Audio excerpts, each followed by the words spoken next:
رسول اللہ صلی اللہ علیہ وسلم نے ارشاد فرمایا، جو شخص جتنا معاف کرے گا اس کی اتنی عزت بڑھے گی، بس معاف کیا کرو تاکہ اللہ تمہیں عزت سے نوازے۔ یہ قیامت کی نشانی ہے۔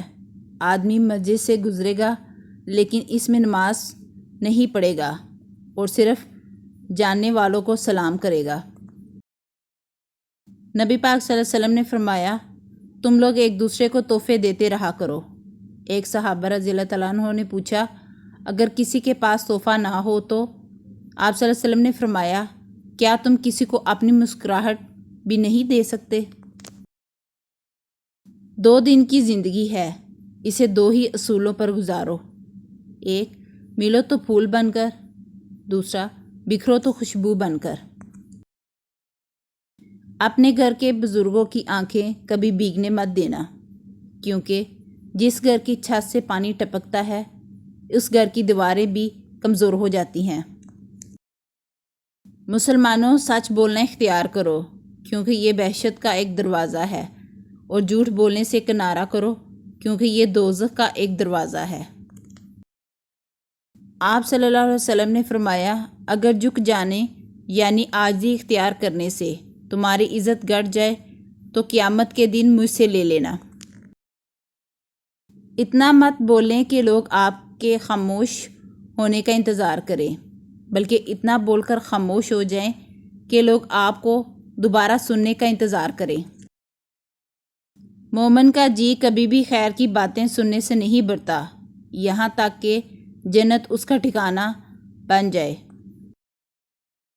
غریبی میں انسان کے وہ عیب بھی نظر آتے ہیں جو اس میں نہیں ہوتے، اور امیری میں انسان کے وہ عیب بھی چھپ جاتے ہیں جو اس میں موجود ہوتے ہیں۔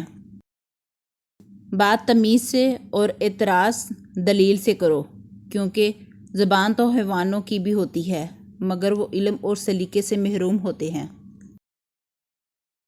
اللہ تعالیٰ نے میری امت کے وسوسے یا دل کے خیالات کو معاف کر دیا ہے، جب تک انسان اس پر عمل نہ کرے یا زبان سے نہ نکالے۔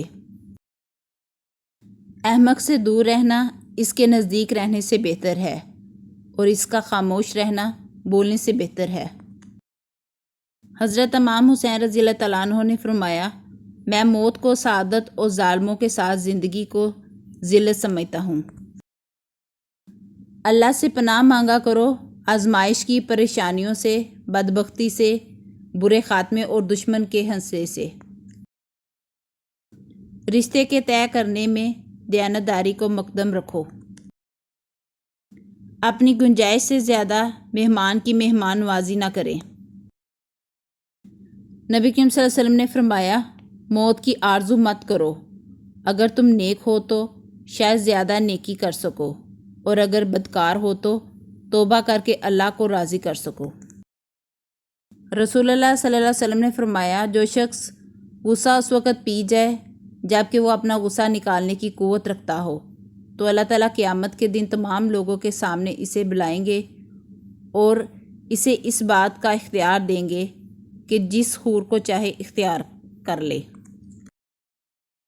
حضرت انس بن مالک رضی اللہ تعالیٰ عنہ فرماتے ہیں کہ رسول اللہ صلی اللہ علیہ وسلم پناہ مانگتے تھے اور اس طرح اور اس طرح فرماتے تھے کہ اے اللہ، میں تیری پناہ مانگتا ہوں سستی اور بزدلی سے، اور تیری پناہ مانگتا ہوں بہت بڑھاپے اور بخل سے۔ جس شخص سے کوئی گناہ سرزد ہو جائے پھر وہ اچھی طرح وضو کرے اور اٹھ کر 2 رکعت نماز پڑھے اور پھر اللہ سے معافی مانگے تو اللہ تعالیٰ اسے ضرور معاف فرما دیتا ہے۔ ضروری تو نہیں کہ آپ ان لوگوں کے لیے اداس رہیں جنہیں آپ کی پرواہ نہیں، آپ ان لوگوں کے لیے خوش بھی رہ سکتے ہیں جو آپ کی فکر کرتے ہیں۔ غلطی ماننے اور گناہ چھوڑنے میں کبھی دیر مت کرو، کیونکہ سفر جتنا طویل ہوتا جائے گا واپسی اتنی ہی دشوار ہوگی۔